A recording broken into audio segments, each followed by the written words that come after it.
and it's hitting developed markets for the first time in decades. I mean, developing countries go through this regularly, at least many of them do, and now it's hitting developed countries across the board, some harder than others, especially Europe, less so Japan, but really across the board. And because that's mainly because commodities are a global market, and that's a big driver what's causing this as well, supply chains. And, whereas last year we were in this pure inflationary phase, now we're kind of in the central bank counterattack phase where, they kept saying it was transitory. They kept saying, don't worry about it. This will be, there's base effects and things like that. And some of the base effects were real, but they were sugarcoating the type of inflation that we were actually getting and probably about to get. And because they weren't acknowledging how much new currency supply was created in a short period of time compared to real world constraints around commodities and logistics and things like that. And so now we've added a Russian war to the mix, right? So that further makes it challenging to, optimize commodities where they need to be. And then we also have very draconian Chinese lockdowns, very large percentage of the population. And that's the manufacturing hub of the world and the shipping hub of the world.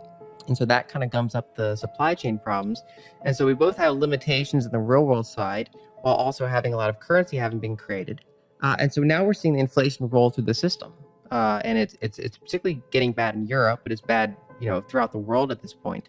And so now central banks have their credibility threatened, where they said it was transitory. It's far higher and less transitory than they kind of sold the idea would be. And so now they're in the phase where they're trying to tighten policy, but the whole point is that unlike, say, the 70s, there's so much debt in the system that trying to tighten policy is kind of this temporary thing where they want to act like they can stabilize this whole thing. We can get back to positive real rates. We can totally normalize this. But the problem is that the only way for the central bank to push back on inflation is to reduce demand. They can't print oil. They can't print copper. They can't print ships. They can't, just magically create new pipelines and get all that stuff where it needs to be. And so they say, okay, there's a supply side constraint. We have high inflation. If we reduce demand, we can take the edge off prices. But what is a reduction in demand? It's a recession, right? And so right now, inflation is very politically unpopular, but you can bet that if you were to reduce demand and increase unemployment, you'd have different types of things that are unpopular, right? That would also be unpopular. And I think that at the very core of it, there's two main problems. One is we've underinvested in energy in multiple ways for several years. And so there's just not enough energy and it doesn't get easily to where it needs to go. So that's number one. And that's very different than the past decade where we spent a large portion of the time with an energy oversupply because we brought in a lot of new types of oil to market, particularly shale. And we also had a slowdown in emerging markets. So demand was less than anticipated and supply was more than anticipated. So we had this glut of oil for a period of time. And that really destabilized prices, brought them low. That was good for some industries, obviously bad for the producers. But now, due to the combination of nobody wanting to invest in that because the prices were so low and because of ESG concerns and things like that, there's been underinvestment.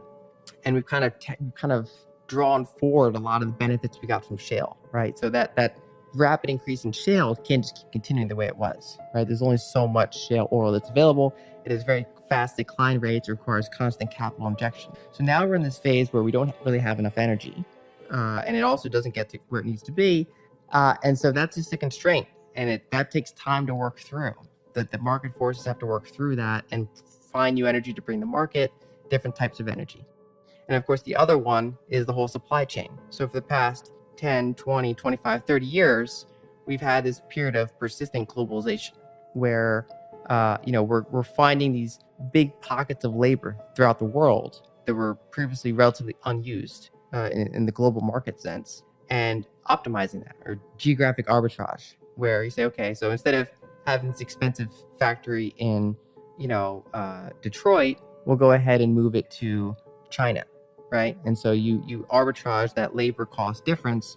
And we've had that pressure for, really for 25 years now, especially the Chinese part of it. And, in some ways it's been longer than that, but really that past 20, 25 year period has been very aggressive in terms of how much globalization's happened. And that's been a very disinflationary force. And so the concern is that as that kind of levels out, and then, even if it just doesn't deglobalize, if it just stops continuing to globalize, that's going to probably be inflationary. And then if it actually pulls back, and we actually pull some supply chains back to the developed world, that's even more inflationary. And of course, that benefits some of the workers in those countries, right? So it's the whole thing is kind of based on where you are in the system, what you want out of the system. And the main takeaway, I think, is that the next 10, 20 years look very different than the past 10, 20 years.